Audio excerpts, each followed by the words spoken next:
So when it's all said and done, what is the impact that you want to make on the world? Build influence that ultimately helps people. Share the truth through stories and build influence that ultimately helps people. We're bringing joy to people through these books. And for me personally, the joy to me is one of the things that's missing from a lot of people's lives. I think life is tough. Even when you think somebody has everything, whether it could be money, could be great relationships, good family, like life is still tough. And when you have joy, the best thing about joy is spreading it to other people and giving it away.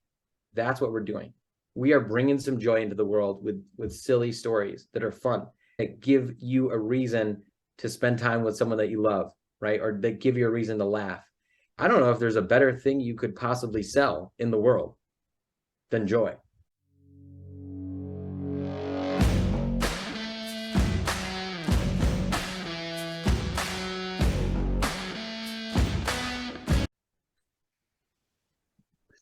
Welcome to the Spear and Clover podcast, the show where military mindset meets the spirit of the puppy. I'm your host, Jason Skisick, the entrepreneurial evangelist, and each week I bring you the stories of visionaries who see the world as it could be and can't help but to take action. If you're enjoying these episodes, please take a moment to subscribe, like, and review. This is the best way to stay in the loop when we drop new content. Don't forget, the conversation continues in our brand new Spear and Clover community group. Check us out on Discord or follow the link in our bio to join the free group for entrepreneurs or wantrepreneurs. Entrepreneurs, does any of this sound familiar? Have you hired only A players, purchased the latest fire plays from so-called gurus, consistently almost become an elite organization, only to have it result in talented employees regressing to mediocrity, tactical plays spiking performance and fading away quickly, managers losing discipline and hunger, and then either leaving or just coasting? Do you really think the difference between you and the industry-leading team or is a hire or slick new marketing play? That's the same tired crap my Chicago Bears have shoved down my throat for over 30 years. Meanwhile, the Green Bay Packers have had 2 coaches in 50 years. They've had 2 quarterbacks in 20 years, and they're a contender every single year. Many leaders buy the best playbooks, they draft the best talent, and hire the best coaches, and yet year after year they return without trophies. Who could blame them? Most business coaches, consultants, and so-called gurus only sell tactical playbooks designed to provide a brief spike followed by a return to business as usual. The truth is, winning is simple. You need a clear North Star supported by managers and role players that have absolutely zero uncertainty about how they can help the team win today. Our simple program helps you become a dynasty organization from top to bottom. Dynasty Defined not only helps you structure a team that's capable of consistently winning championships, but once you do, they'll be writing their own playbooks, recruiting the best talent to come play for your team, and calling their own plays from the field. So the choice is yours. Continue to hope that the next hire or brand new fire marketing play will finally solve all your problems, or commit to winning permanently, roll up your sleeves, and let's get started defining your dynasty. I am beyond proud to announce that we are now accepting applications for Dynasty Defined. Cohorts are limited to 8 entrepreneurs and they fill up quickly. So head over to spearandclover.com now and claim your spot. I can't wait to see you on the inside. If you've been listening to this show for a while, you know that some episodes are spear heavy, meaning they feature a guest who is driven, focused, and successful at what they do, while others are more Clover heavy, meaning they feature guests that are living the hell out of their life and seeking new experiences, knowledge, and relationships at every opportunity. I'm looking at you, Colin and John. It is a rare that a guest comes along that fully embodies the Spear and Clover ethic in clear and obvious ways. Today's guest is one such character. John Mashni is a lawyer. Not off to a great start, I know.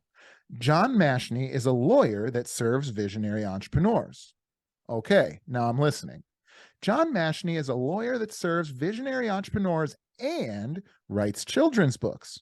Wait, what? John Mashni is a lawyer that serves visionary entrepreneurs and writes children's books with his daughters about alternate universe Cinderellas who Prince Charming must identify by the smell of her farts. Okay, this guy likes to party. What else could I possibly say to prepare you for this conversation? Nothing, right? Please welcome my friend, John Mashni. John, how the hell are you? I'm doing great, Jason. So awesome to be talking with you. This is super fun. Yeah, I'm sorry for that long intro, man. That's the first time I've done quite all of that in order. I don't know how that'll come out in edit, but if it didn't come through, that was a lot of talking. Thank you. I'm almost afraid of what people are picturing when they hear that. I So, mean, I haven't seen the pictures of the book yet, but I bet you a lot of copies are going to get sold after this conversation. So, John, why don't you set the table for us? Tell us who you are, where you come from, and I know that we're going to talk about a lot of little nooks and crannies today. So, so feel free to kind of say as much as little as you like. yeah, this I love it, and I'll just kind of be really basic, and then we can kind of dig in wherever you want to go. I think there's so much we could talk about. So I am a lawyer, right? But I don't always define myself by what I do as a profession or how I make money. To Mm-hmm. me, if you were to say what is John Mashni, I'm a storyteller. I love telling stories. I went to film school over 20 years ago. I was always like a writer. In fact, my very first dream in life was to be a writer on Saturday Night Live. This was like late 80s, okay? So that was the first dream that I remember. It wasn't be a doctor or a lawyer or anything. But I'm a storyteller, and that's really what I love and what I care about and what I'm passionate about. Mm. I'm from Michigan area, married, have 4 amazing kids, beautiful wife, and I really, my purposes in life, there's 2: share the truth through stories and build influence that ultimately helps people. And my law practice is an extension of one or both of those things. And it's crazy how it's worked out. I didn't intend to ever write children's books, but it ends up being one of the most fun things that I can do in my life, right? So that's a quick intro for you. Yeah, I think that's great. And we'll certainly unpack a lot of that. The thing that stuck out to me real quick, I recently realized that I'm the type of person where I kind of have to be in on the joke. I have to know the knowledge, right? So if somebody says something or if I see a reference, I'm a big look it up right now guy. But like you, I grew up in the 80s. And so I didn't have access to internet all the time. And when I was a kid, I'm 40 now. I was 39 and a half when I figured this out. When I was a kid, I would watch Comedy Central all day during the summer or whatever, whenever I could. And I would watch all the old reruns of like the 70s and early 80s Saturday Night Live and like Kids in the Hall. And then I think there were Yep. some other kind of other ones on there as well. And I would go way out of my way to be like, all right, who's this Jimmy Carter fellow? Like, because I was 12 or something. And so I attribute that actually a lot to, I wouldn't have said that I wanted to be a Saturday Night Live writer, but I definitely was we were watching the same stuff at the same time, I bet. It was a golden age of comedy, to be honest. It was people were so creative. You could be a little bit more irreverent. And I think that you really, because of the way, like the limited amount of TV shows that were on that were like these comedy sketch shows, there weren't many places where people could go. It ended up being kind of like the best of the best that you got access to. And everybody, could just kind of have one place where they would go, and it would just be the best, the funniest people. And I think, I miss that a little bit. Now there's so many great, either resources or YouTube channels, or it's not just, one network has this monopoly. There's so many great, funny people all over. Well, It's not, you don't have the same, same people that everyone talks about.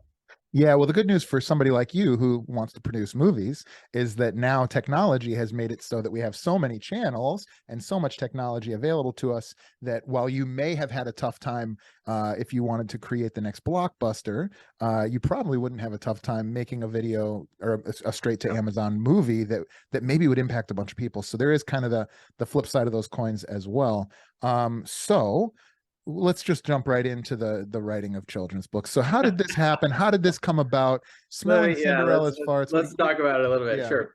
It honestly, Jason, it was not intentional at all. What had happened was, I had gone to film school about the year 2000, right? So summer of 2000, I was in New York, and I essentially I thought I was going to be a doctor and go to medical school. I studied for like 2 years straight.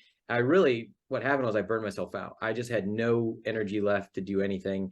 I needed to recharge. I'd always wanted to tell stories and be in that world. So I paid for my way to go to New York. And I went with a buddy. We lived in the cheapest place we could find in Manhattan, the Seafarers Inn. I don't even know if it's still around, but we were right by Union Square Park, and I ate rainbow falafel every single day, and it was amazing. But it was this amazing experience in terms of 4 days a week, Monday through Thursday, you would take classes all day. And then Friday, Saturday, Sunday, you would just literally go into Manhattan and you could go shoot a film, and you just rotated every weekend. You'd shoot a different person's film and you just rotate roles. It was a phenomenal experience. To this day, it's one of the coolest things I've ever done, right? Where all day you're going to class, at night you're editing, and then Friday, Saturday, Sunday, you just are carrying around this big Pelican, briefcase with camera gear, and you're shooting a movie. And my movie, one of them was shot in at the campus of Yale University. So I went to New Haven, and I was taking this wheelchair around, put the tripod and strapped it to the wheelchair, and that's like our makeshift dolly, right? We bought did we buy it or we borrowed? I don't even remember, but we found this wheelchair and we're using it, and it was an incredible experience. But it really taught me that I didn't necessarily want to spend my whole life in that environment. I got this sense. I loved the storytelling. I loved the artistic part. But when I met the people who were there, they were phenomenal, but they were working like 20 years, 20-hour days, 7 days a week. And I just did not want to have that life. Like, I wanted to have a family. I wanted to have kids. I liked those parts of life, right? I didn't want to dedicate my life to telling a story unless it was a story that was really going to help people and impact people. So I came back from New York thinking, what am I going to do? Am I going to go to medical school? I don't know. And I thought, well, I'll change it up and I'll go to dental school because my dad's a dentist. Bottom line, that didn't work out. And so I started working at a startup, really got a ton of business experience, and they found out I went to film school. Then they said, can you do all our audio and video and then marketing? And I did that, worked my way up. And then I eventually, age 30, I'm running the media department. 6 people doing audio, video, marketing, live events, and things like that. And in one day, my wife comes in, I came in the house and my wife was waiting for me. We didn't have any kids. And she just had this look in her face, like something bad was happening. And she said, we need to talk. And essentially, in my mind, what flashed through my mind was, oh crap, my wife's leaving me. This sucks. That's exactly what I thought. But that's not what happened. She said, John, you're not as happy as you used to be 5 years ago when we got married. Something has to change. And she had this all worked out. She said, John, you should go to law school. And she goes, I'll work, you go to school,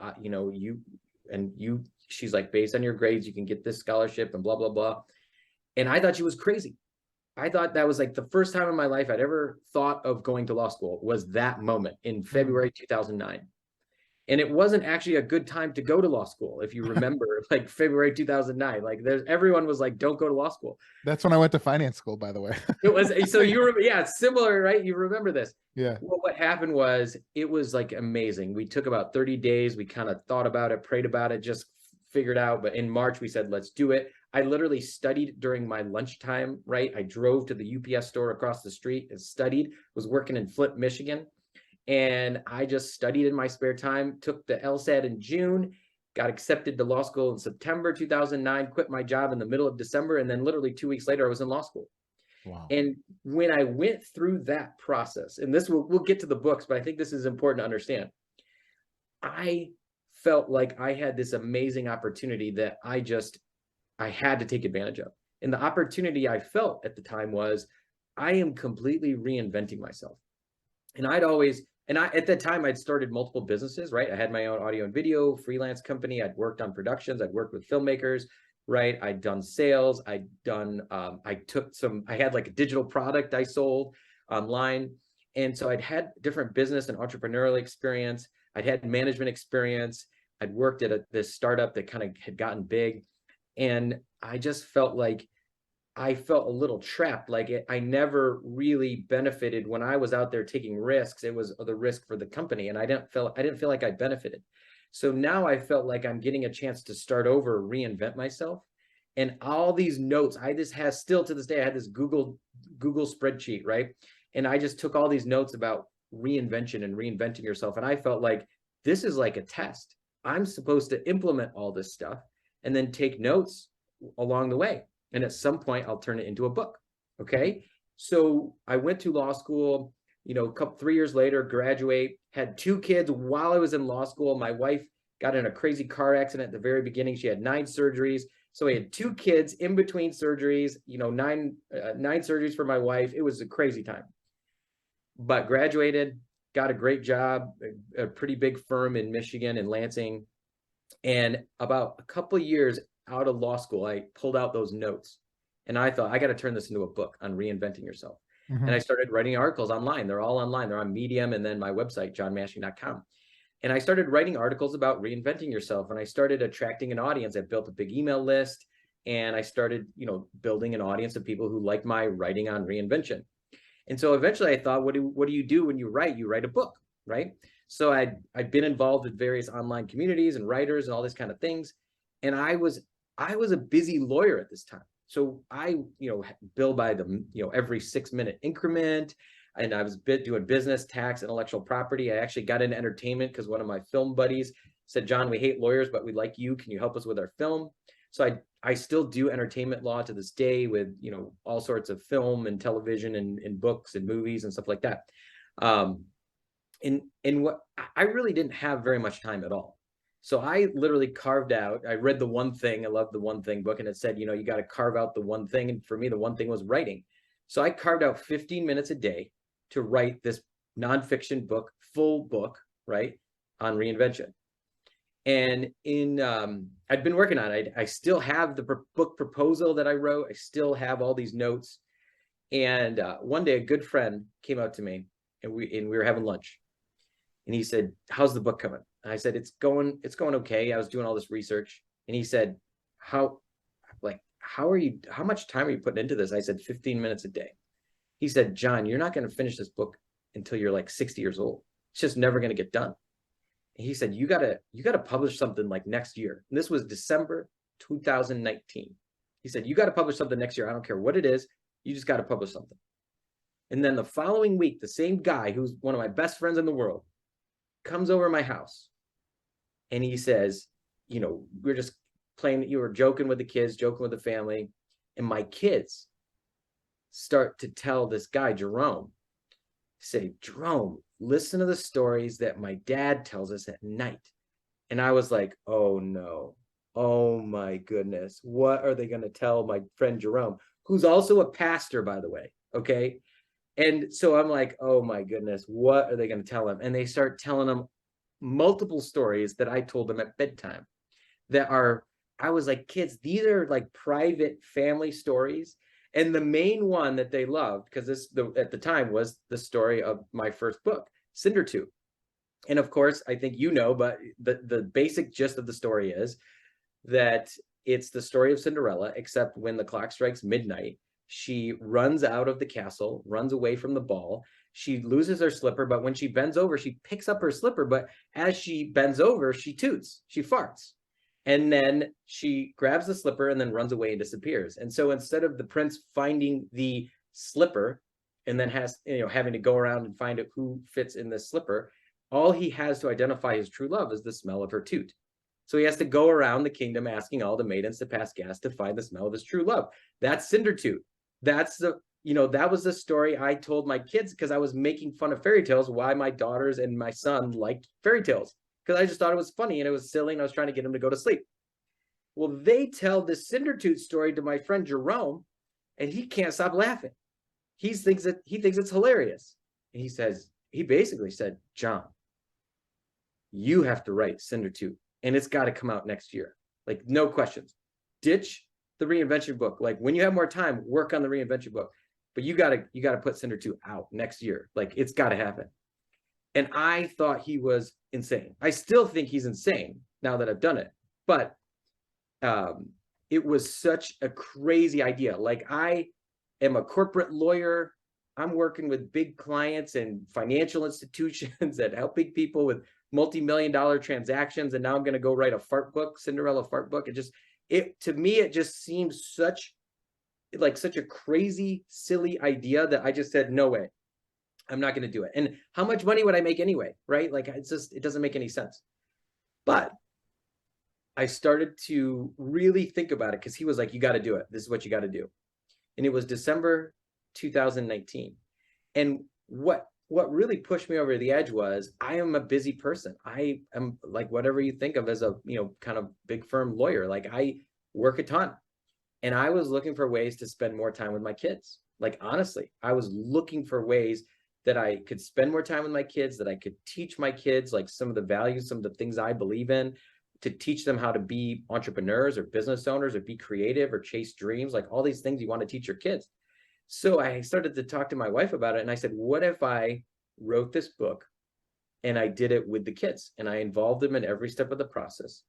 And we did it together as a family. And we treated it not as a way, hey, we're going to make all this money, but more as a way where, you know, dad gets to spend time with his kids and show them how to create from an idea and execute and start a business and be entrepreneurial.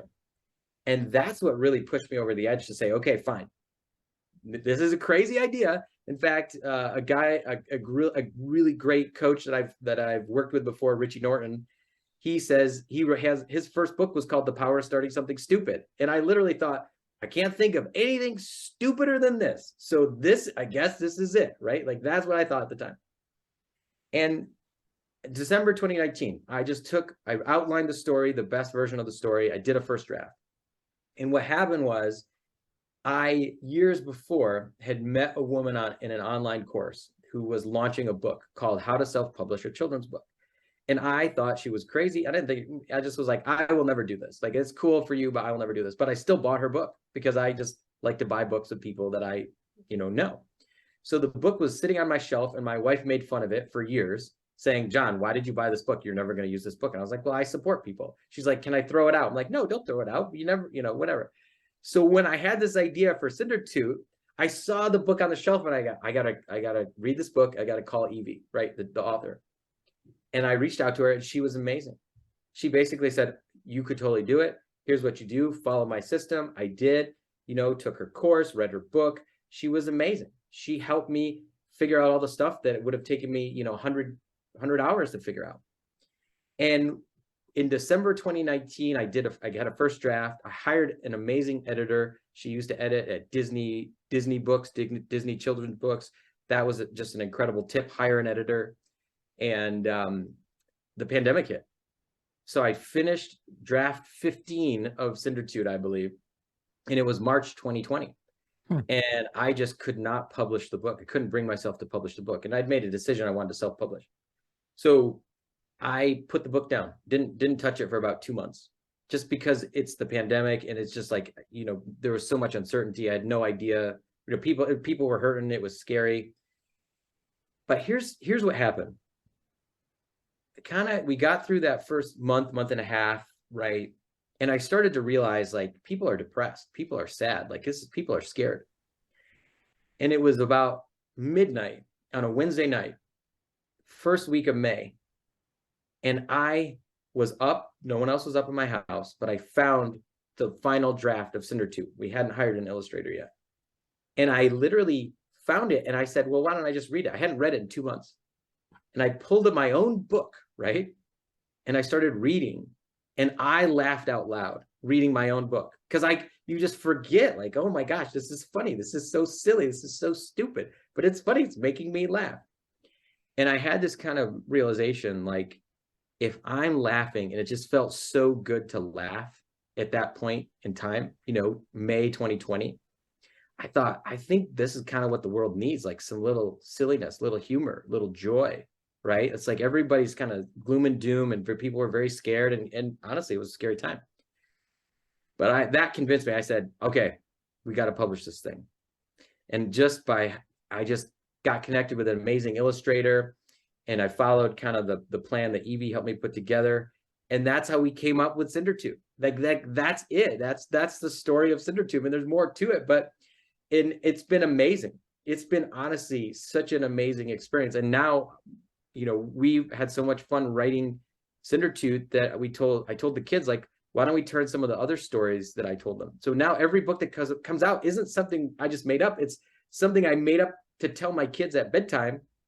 And let's turn it into a book. So that's the journey. And now Santatoot came out last year. Children of Cindertooth is the next book. And then, there's a fourth book that's getting illustrated, Manpunzel. And then, which is my version of Rapunzel. Very fun with a man in the tower instead of a woman. And then books 5, 6, and 7 are already written, and I'm working on book 8, and it's just so much fun. It's amazing, Jason. So that's the long story of how I started putting children's books together. It's fascinating. So I've talked to people who have had direct paths to where they are when I talk to them, and they're typically very passionate about it and very resolved.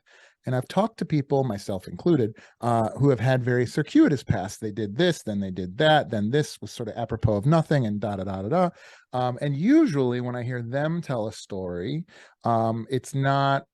It's got pits and valleys, or peaks and valleys rather. You're the first person I've heard tell that circuitous of a story and be impassioned about the whole thing. Do you attribute that to your nature, or do you feel like each of those things were the right time and place for you? So I think there were some ups and downs maybe that I just kind of skip over, number one. But Well, let me reframe that. Yeah. Did you really want to be a doctor? And then did you really want to be a dentist? And then did you really want to be a lawyer? And then did you really, or filmmaker? Yeah, Then I think for me, it came down to is I am a creative person, and I feel great when I'm creating. And even if I go back to writing, like some people ask me now, should I write? Should I start writing? And my thought is, and I think a lot of well-known writers have said this, like, if you don't have to write, then you probably shouldn't write. Like, but if you have to write, like, you will be on your deathbed, and if something is not created, and you will feel pain, then you probably should start writing and getting the stuff out. It's from like the line from Hamilton, right? I write like I'm running out of time, or whatever the line is. It might be, destroying it, but like there's some element some people have to create in order to be fulfilled, to be, I hate to say it, happy. It's not just happy. It's like, it's a part of you that has to come out. It's a function. It's a body function. Yeah. Yeah. And so for me, I'd always had that. I'd always had this desire to create, to tell stories. And for me, the children's books are just one aspect of that. Like, I'd written 2 screenplays in my 20s. I just was writing. I was telling stories. I wanted to tell stories. I'd always loved public speaking. I always loved acting. I'd even been behind the camera as director and done all sorts of aspects on filmmaking, but storytelling to me is just so captivating. Even as a lawyer, I like marketing. I like talking to people. That's something that I enjoy as part of my job. Many lawyers are not like that. Probably don't have to say that to people, but that's a part of me that is important. And I just found some avenue. Like, the children's books, to me, it's a way to express this joy that I have in me, and that I want to share with other people, right? That's share the truth through stories. To me, the truth in a children's book, and let me back up too. I used to think children's books, and I read a lot of them as a dad. I used to think that it wasn't really art. Like, you can imagine, or there's anyone listening to this can imagine, like, the books where you're like, I can't believe like somebody would put their name, like, it's literally like the alphabet. Let me stop you right there, John, because I want to tell you one thing. Good Night Moon is the worst freaking children's book ever. It's not a book. I saw this somewhere. Somebody said it's not a book and it's not a poem. It's like the worst version of each. Like, that book is so famous, and I cannot read it cover to cover with my daughter. You know exactly what I'm talking about, right? Yeah. It's not an art form. And like, I felt that way initially, until this is what happened, Jason. My wife said, John, there's a children's book that I got from the library, and I think you would love it, and I want you to read it. I want you to read it to Max.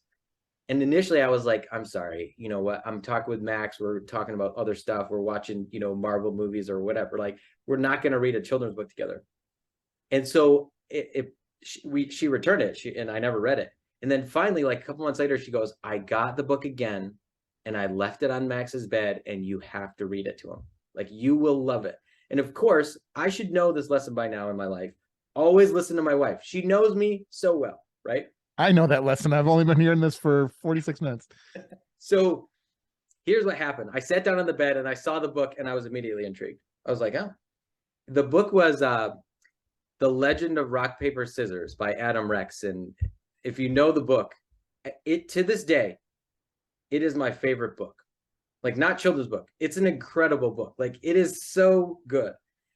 So I saw this book, and Max, I read it to my son, Max, and I was laughing on like page 2. I could not believe how good this book was. And I had this realization at that moment, a true genius, an artist made this. This isn't like a writer. This is like an artist. Like whoever made this is super talented and brilliant and funny. And that's helped convince me that creating a book for kids could be a form of art.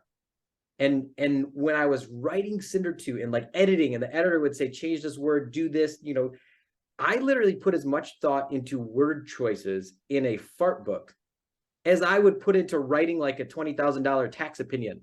Like, right? Like I was like putting the same level of mental thought and mental weight on a word choice. Like, do I say fart? Do I say toot?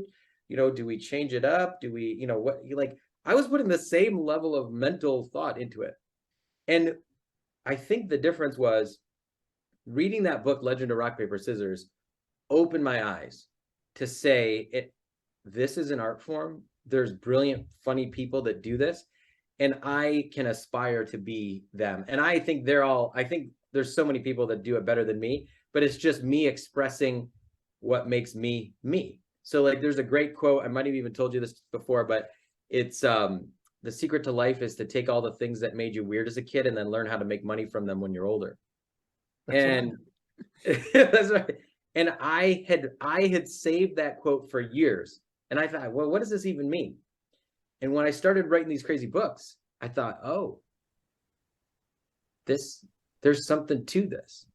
And that's what when I talk about like, is it a part of me that's coming out? Like, that's the way I think about it. I don't know if that answers the question fully, but that's how I think about it now. It's like, there's a part of me that wants to share joy and fun and enthusiasm with other people. And this is one way that I do it. Yeah, I think I agree with you. I would even take it a step further and say that I can think of, because I do this now a lot, I can think of maybe 10 entrepreneurs who are ultra successful that I respect the hell out of. And when I ask them what they want to do in the future, it inevitably points at children.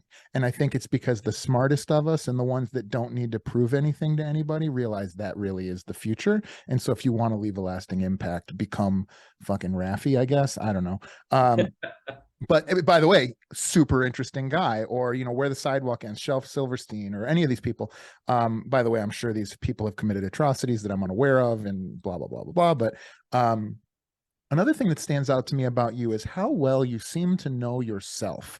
How much time is this recent? Have you always been very introspective? And how much time and what do you do to better get to know yourself? Because this is something that's close for me. Yeah, that's such a good question. I do reflect quite a bit. Like I really do. I think I've always been a little introspective. I used to be way more introverted, and I think that was from I used to read a ton as a kid. In my 20s, I probably read 10 books a month. So I was just always reading, always studying, always interested in just bigger questions. I used to love like philosophy and faith and religions, and just I used to be obsessed with Joseph Campbell. My Joseph Campbell book collection was bigger than the Michigan State University Library's book collection of Joseph Campbell, because I just loved all this. I just was absorbed with it.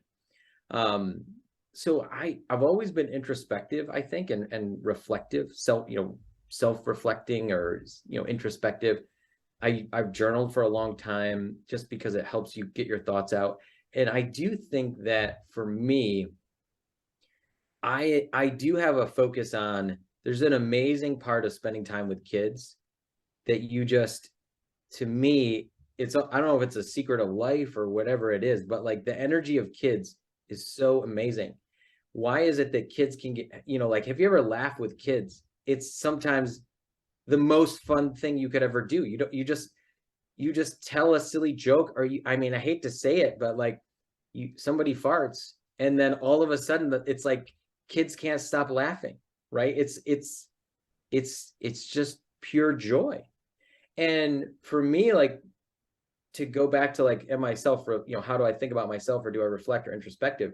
The hardest thing I had to deal with was what people will think of me if I write a fart book. Like, that was really tough. That was really hard. Like, what is my law firm going to fire me? Like, that was my first thought. Is Disney going to sue me? Right? Like, is that, and I used my IP background to kind of answer that question. And then I said, okay, IB.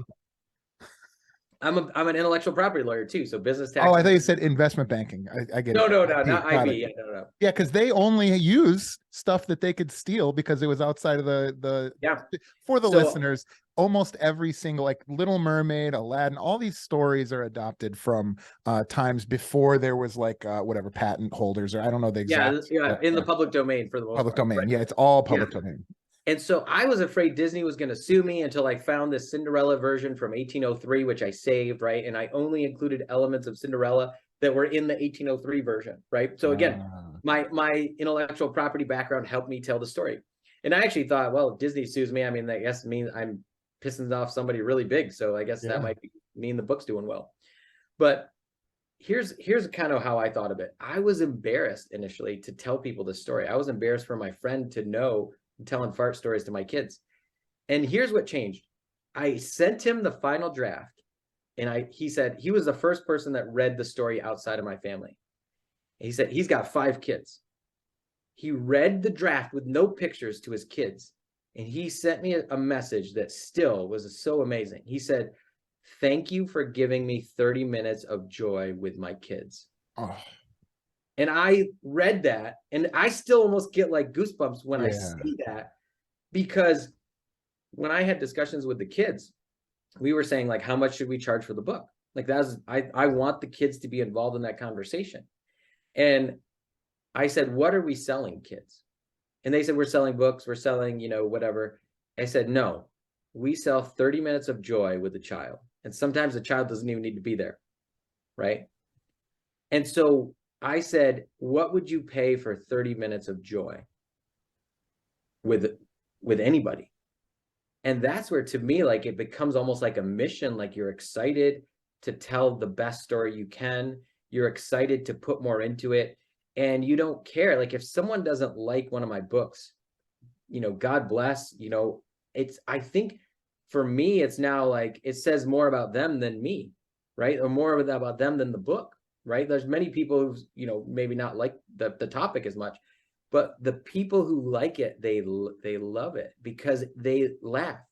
And it's so rare to have clean, good, fun, which is, maybe it's not totally clean, but it's like a little bit subversive. We have that little bit of like, hey, we're not going to be totally reverent to everything. And that to me is like I say, and I might have said it to you, I don't know if anyone is having more fun in their job than me in the whole world telling these stories. I don't know. How could you have more fun than me? This is hilarious. So anyway. Yeah. No, that's fascinating, man. So when it's all said and done, what is the impact that you want to make on the world?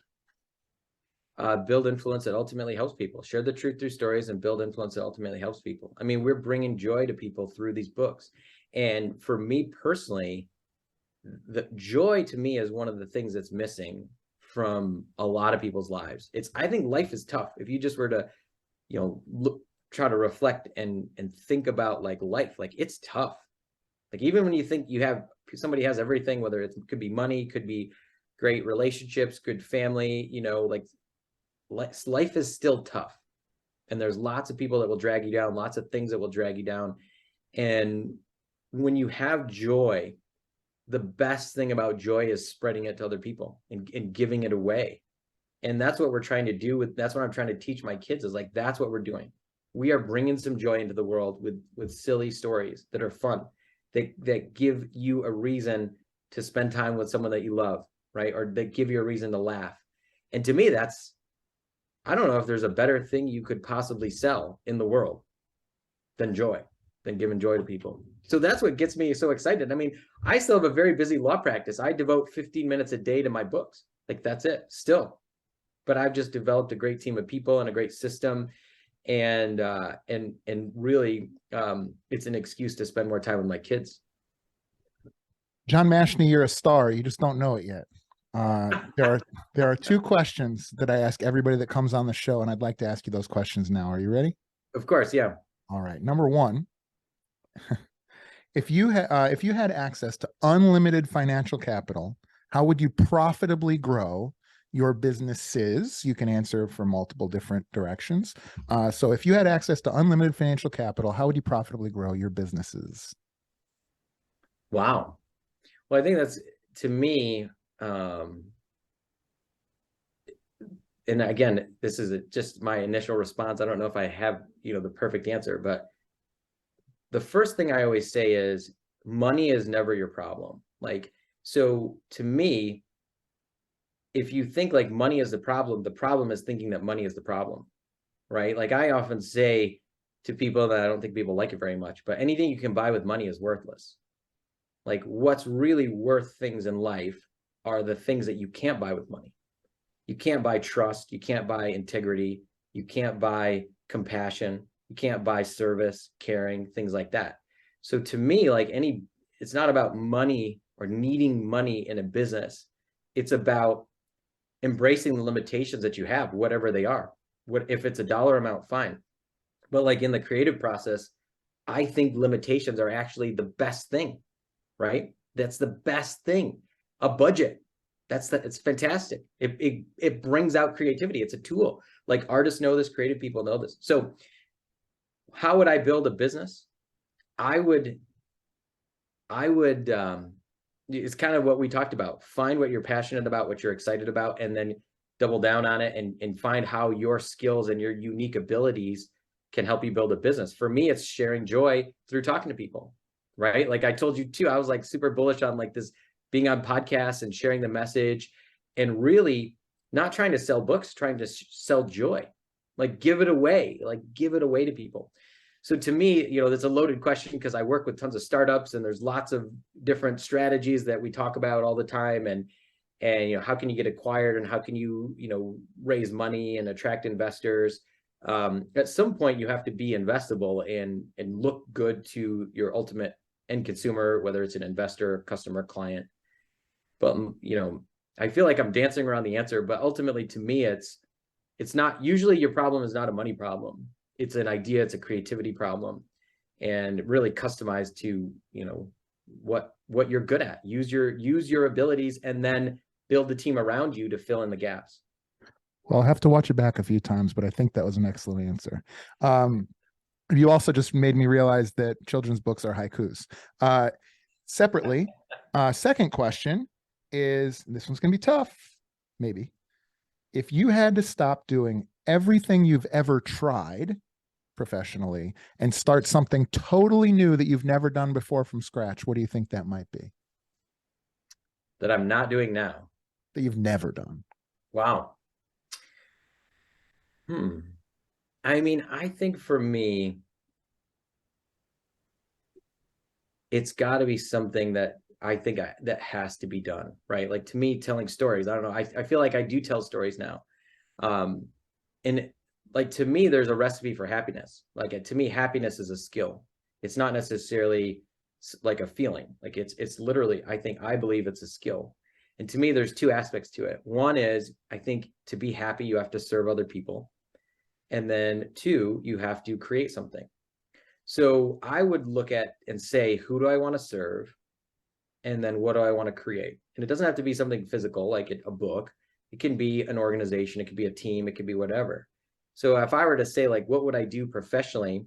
It would probably be something along the lines of me looking for people I want to help and finding a way to help them, but build something that's tangible.